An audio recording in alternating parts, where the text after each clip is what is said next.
Matthew 26, verses 17 to 30. Now the first day of the feast of unleavened bread, the disciples came to Jesus, saying unto him, Where wilt thou that we prepare for thee to eat the Passover? And he said, Go into the city to such a man, and say unto him, The Master saith, My time is at hand. I will keep the Passover at thy house with my disciples. And the disciples did as Jesus had appointed them, and they made ready the Passover. Now when the even was come, he sat down with the 12. As they did eat, he said, Verily I say unto you, that one of you shall betray me. And they were exceedingly sorrowful, and began every one of them to say unto him, Lord, is it I? And he answered and said, He that dippeth his hand with me in the dish, the same shall betray me. The Son of Man goeth as it is written of him, but woe unto that man by whom the Son of Man is betrayed. It had been good for that man if he had not been born.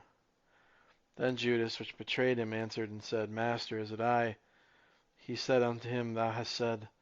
As they were eating, Jesus took bread, and blessed it, and brake it, and gave it to his disciples, and said, Take, eat, this is my body. And he took the cup, and gave thanks, and gave it to them, saying, Drink ye all of it, for this is my blood of the New Testament, which is shed for many for the remission of sin. But I say unto you, I will not drink henceforth of this fruit of the vine, until that day when I drink it new with you in my Father's kingdom. And when he had sung an hymn, they went out into the Mount of Olives. So I think what's so incredibly vivid about this passage is how even as he's ministering to his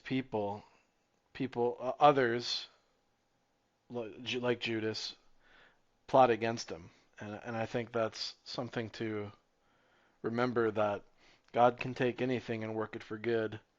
Even the enemy is nothing in the face of God.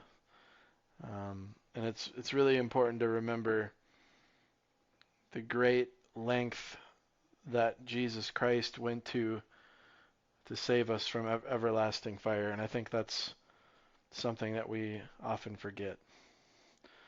Um, the last thing I'll mention about this is it's interesting that, speaking of Judas, Jesus says it had been good for that man if he had not been born. Um, it just says a lot about Judas and how deceitfully wicked his heart was. Anyway, thank you for your time, and I hope you have a great day.